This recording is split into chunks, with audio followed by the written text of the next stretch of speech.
Scrub Mechanic's future might be seriously in danger, and it might even be partly because of you. I'll explain why in a second, but first, let's take a look at the player numbers of the game. As you can see, the player count doesn't even reach 3k players during peak hours on weekends anymore. But this by itself doesn't really say a lot. Let's take a look at another period, maybe around the last devlog. The weeks before it, we can see that the absolute peak player numbers were up to around 3,500. But then look what happens when the devlog drops. The number of people playing jumps all the way to 4,000. However, Axolot came in, dropped the devlog, and went back to being completely quiet. This is the first of the few biggest reasons why the game might be on its last legs right now. The community has been neglected by the developers for ages now. Look at pretty much any post Axolot creates, and you'll see that the majority of comments are simply asking them to be more active. After the devlog, you can see people gradually just stop playing the game. You might say, hey, that's normal, news hit, it spiked people's interest, and then it went back to normal. However, no, this time it was different than the others. Usually, after a devlog, there is only a slight bump at most, and only a small decline in numbers back to normal, like you would expect. This can be seen by the player numbers during the two previous devlogs, where generally the player numbers stayed consistent. Now if you look at the current player numbers again, you can see that within maybe a year, they have fallen by about half, even though we did actually get an update along the way, and big mods such as Rough Mechanic or the Fund mod have definitely kept people around for at least a little bit longer. Wait, sorry, my bad. Those player numbers are actually from 2019, before survival mode. But they're very close to the player numbers we have now, with the exception that they were stable back then, while nowadays they are even trending down. By being completely quiet and ignoring their community cries for transparency, Axolot has effectively managed to completely nullify the past 3 or 4 years of the game's growth. But back to what I was talking about. The last devlog's impact on the player base. Because of the much larger than usual spike, you can tell that a lot of people have been awaiting this devlog. I think the reason is quite simple. After so many months of almost complete radio silence, and such a long time since survival mode released, people were expecting to get at least some estimate for chapter 2's release. However, we got pretty much slapped in our faces with nothing once again. I personally think that this was a critical blunder, a truly defining moment for the game's future, and one that Axolot messed up. I feel like a lot of people have simply given up at this point. Chapter 2 is taking almost as long as survival did in the first place, and may I point out that a lot of chapter 2 things were done before survival even released, although that's a topic for another video.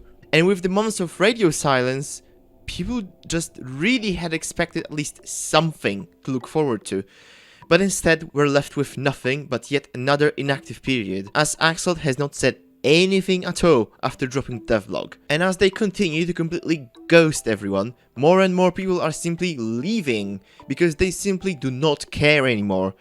And this right here is the critical part. When survival came around, it brought back pretty much everyone who has left due to this super long wait. It revived the game at its lowest point. Might think, surely chapter 2 will do the same. There's just so much content coming. But there are some differences between survival mode and chapter 2, which I think may make chapter 2 not have those properties. First and foremost, the thing I mentioned a second ago, people are stopping to care. Survival mode was this big thing that was always supposed to come. It was something that would completely change the game.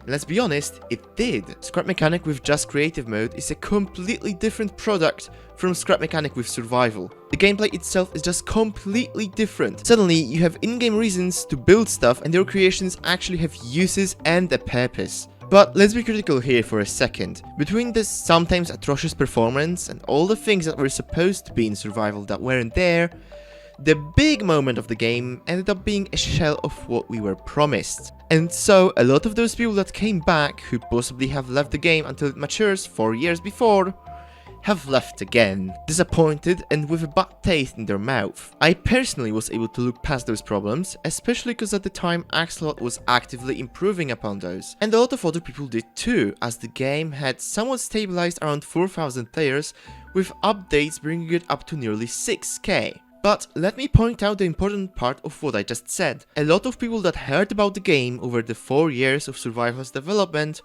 while not active within the game, have been somewhat paying attention to if the big update that would completely change the game has come yet or not. To a lot of people, Chapter 2 unfortunately isn't that. It's not that big thing that will completely change the game, it's just a content add-on for survival mode. Now, don't go typing in the comments that Chapter 2 will be larger content-wise than survival was. I understand that, but from the perspective of people who, unlike me, have not spent the past 7 years of their lives around the game, Chapter 2 is exactly what it says on the tin.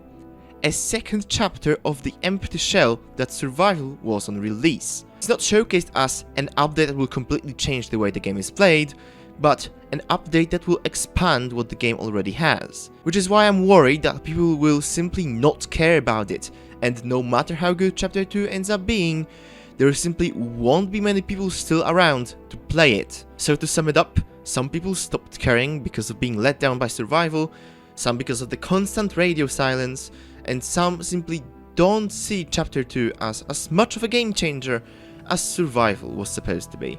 And the entire time, Axolot is letting their playbase deteriorate more and more without doing anything about it. This is why there is a solid chance not even Chapter 2 will be able to save this game soon.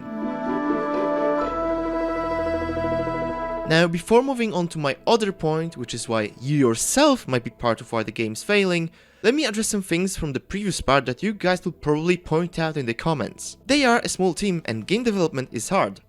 Yes, but much smaller teams are able to communicate with their players, and frankly, this situation has gotten so bad that communication is gonna improve the game much more than any bug fix or any new feature or performance improvement could. They could just have one person on the team dedicate, I don't know, 30 minutes of their time a week to write a tiny sneak peek tweet, so that the players simply don't feel alienated and left out. Or they could just simply hire a community manager.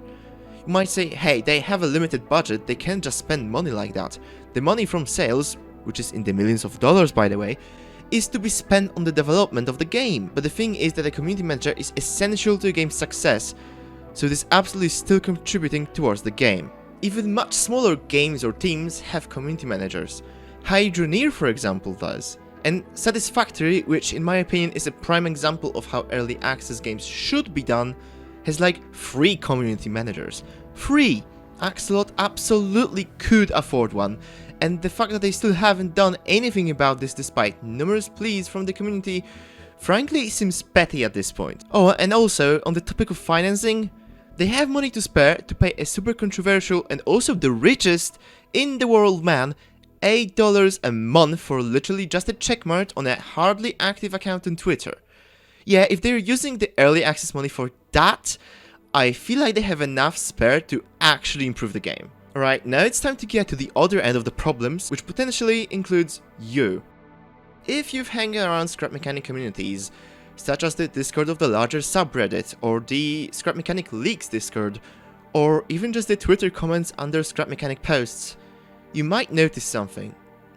An unhealthy amount of people have a very strong opinion about the game being either complete trash and completely unplayable, or are completely apologetic in regards to anything related to the game or Axolot. The environment created by this divide is so incredibly toxic that it has made me try to quit the game like 2 or 3 times in the past few months alone. Alas, I just can't. This game means too much to me to quit. I have, however, distanced myself from the different communities around the game, including even some that I helped create, such as Scrap Mechanic Speedrunning, and currently I don't feel like coming back to those at all. The toxicity around all this almost makes me understand Axolot being completely silent all the time, and you might feel that too, but you have to remember that not only will there be an apologist for every hater, and vice versa of course, there is also a whole third group of people who don't feel strongly one way or the other, and thus don't really have anything to speak out about. They just want to play a good game and have fun, maybe are annoyed by the game's problems and also by the reactions around them. To those people, speaking out is not only worthless, but also a hazard, as it will make them get attacked by both the haters and the apologists, and their voice will not be heard by Axolot anyway. I feel like those people are primarily the people who we see leaving the game behind, and so the game's player base is being shrunk by its own hostility. It might be hard to tell who belongs to which group, or even which group you yourself are a part of. Of course, everyone would like to think of themselves as part of the balanced group, but unfortunately that's not a thing. Regardless of which of the three parts you think you belong to, if we think and act a certain way, I believe we can still turn things around for the better. First of all, whenever you think of a negative thing about the game, try to think of a positive one as well. Nothing is black and white, and I'd say that the quality of scrap mechanic is in fact very grey. There is tons of both good and bad about it. Don't let your emotions overtake your mind towards this. It's critical that we both don't get hysterical or harassing about the problems, and that we don't simply go blind towards all the problems. Even singular things can be both good and bad at the same time. It is also very important we speak up very loudly to Axolot once again, both about the bad and the good.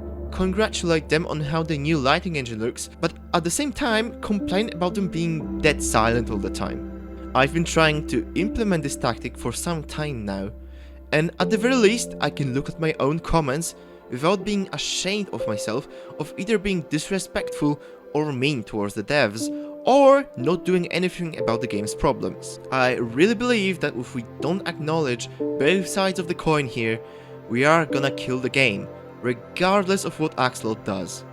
We are eroding ourselves as a player base, and at this rate, soon there will be no one left to play the game. And another thing, if you're tired of Axolot's mistakes and or the community's problems, I just wanted to tell you that leaving the game behind is not the answer. That's simply giving up. If you do leave, you're contributing to the game's demise. We have to essentially fight for the game, and if we want it to be better and thrive, and I strongly believe that it can still become something great, something that everyone always wanted it to be.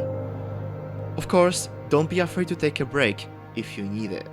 If you've maybe realized that you were either too harsh on the devs or other players, or that you were too ignorant and blind to the game's problems and are now feeling bad because of it, don't. In fact, ignore that completely and instead focus on what you can do now to help the game forward, the game that we all love. I was Dark Frog and I hope to see you in another one.